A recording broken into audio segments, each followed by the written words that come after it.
Jangan lupa like, komen, dan subscribe. Serta aktifkan lonceng notifikasi. Ruang serbaguna gedung DPR Aceh siang itu tidak sekedar menjadi tempat berlangsungnya satu rapat dengar pendapat umum, tapi berubah menjadi panggung politik terbuka, tempat di mana ketegangan, kecurigaan, dan narasi kekuasaan saling berkelindan. Simak saja agenda yang semula terdengar teknokratis, membahas Pergub nomor 2 tahun 2026 tentang Jaminan Kesehatan Aceh atau JKA, justru menjelma menjadi arena pertarungan wacana yang jauh melampaui substansi regulasi itu sendiri. Di tengah forum yang dihadiri unsur eksekutif, legislatif, dan masyarakat sipil, suara Ketua DPR Aceh Julfadli atau akrab disapa Abang Samalanga justru muncul paling dominan. Dia tidak hanya menyampaikan kritik, tapi juga melontarkan tudingan keras yang mengguncang fondasi kepercayaan publik terhadap pengelolaan anggaran JKA. Pernyataannya mengenai perubahan alokasi anggaran hingga 11 kali atau dari 500 miliar lebih menjadi 114 miliar langsung memantik kegaduhan. Namun yang lebih menarik bukan sekedar isi kritik itu, melainkan cara ia sampaikan. Nada tinggi, pilihan diksi yang tajam, dan pertanyaan retoris yang mengarah pada dugaan perampokan anggaran membuat forum tersebut terasa seperti sidang pengadilan terbuka. Di titik inilah persoalan mulai bergeser dari diskursus kebijakan publik menuju dinamika relasi kekuasaan.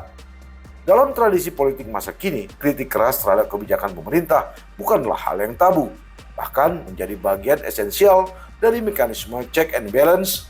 Namun dalam konteks Aceh, dengan struktur politik yang unik dan sejarah konflik yang panjang, serta rekonsiliasi, cara kritik itu disampaikan menjadi sama pentingnya dengan substansinya. Itu sebab Julfadli bukan sekedar ketua DPR Aceh, tapi dia menjadi bagian dari ekosistem politik yang sama dengan Gubernur Aceh Mujahid Manaf atau akrab disapa Mualim. Keduanya berada dalam satu payung besar, Partai Aceh. Dalam logika politik internal, hubungan ini tidak hanya bersifat formal, tapi juga kultural dan historis. Ada hierarki, loyalitas, dan etika komunikasi yang selama ini dijaga, setidaknya di ruang-ruang tertutup. Karena itu, ketika kritik begitu tajam justru dilontarkan di ruang publik secara terbuka, maka pertanyaan yang muncul menjadi tidak terelakkan.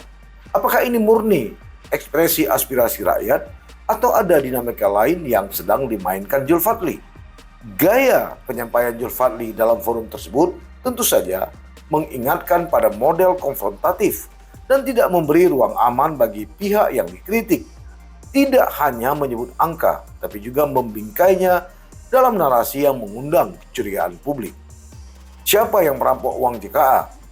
Bukan sekedar pertanyaan, namun framing yang membentuk persepsi, menggiring publik untuk melihat persoalan ini bukan sebagai masalah administratif atau teknis, melainkan adanya dugaan kejahatan.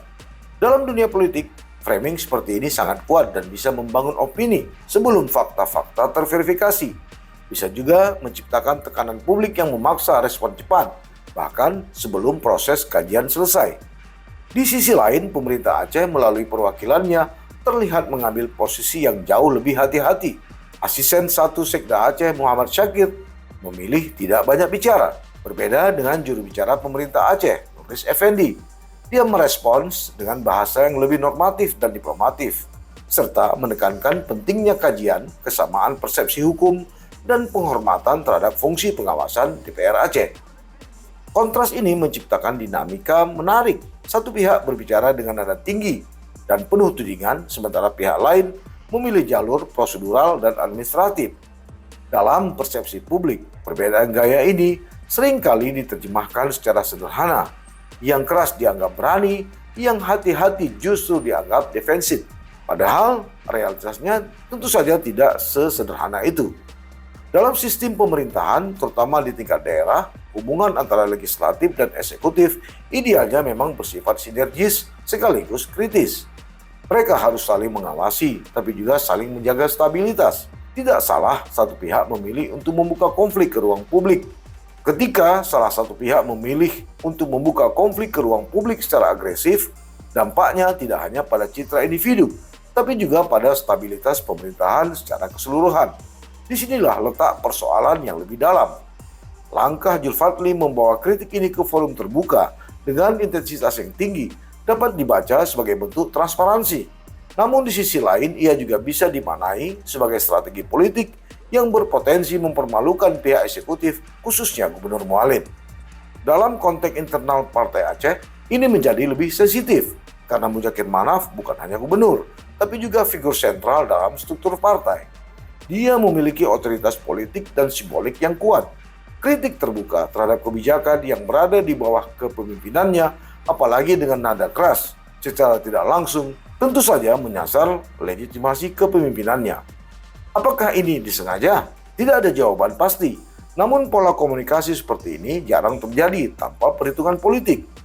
Jika kita melihat lebih jauh, polemik ini tidak berdiri sendiri, tapi merupakan bagian dari dinamika yang lebih besar tentang bagaimana kekuasaan dikelola, bagaimana kebijakan dikomunikasikan, dan bagaimana konflik internal dimediasi.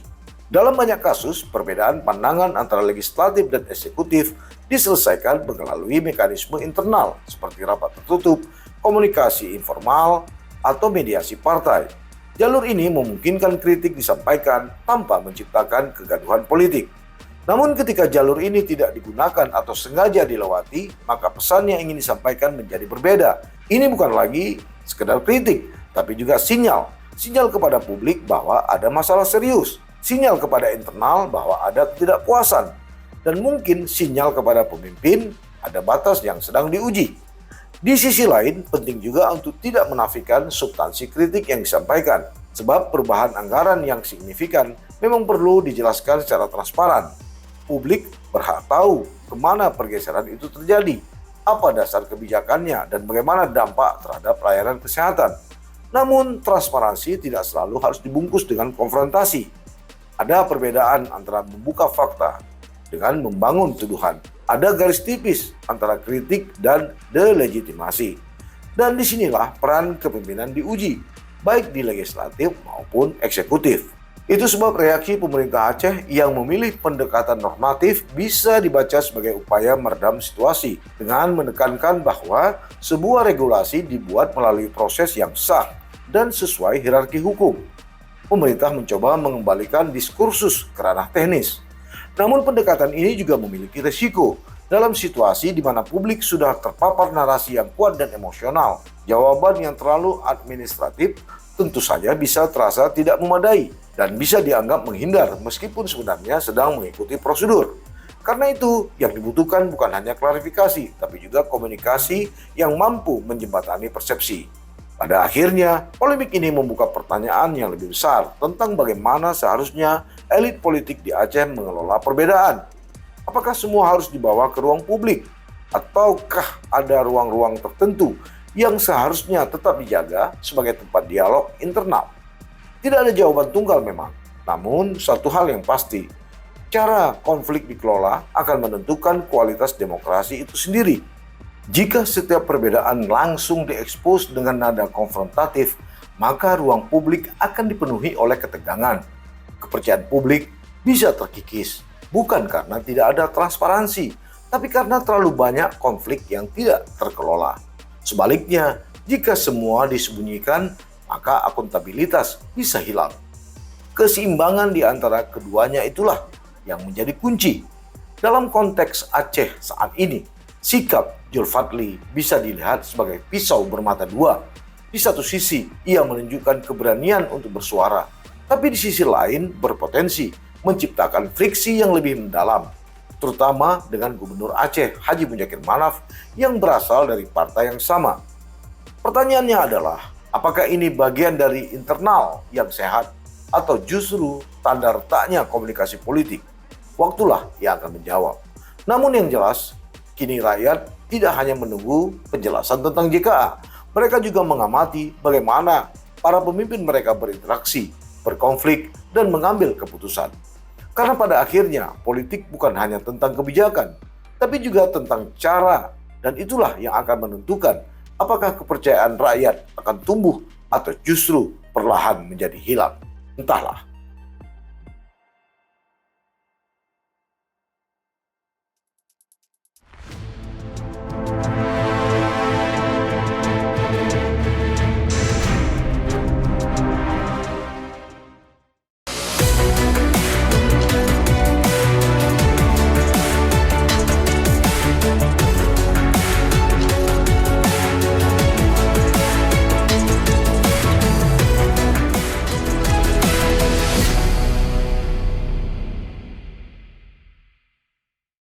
Jangan lupa like, komen, dan subscribe. Serta aktifkan lonceng notifikasi.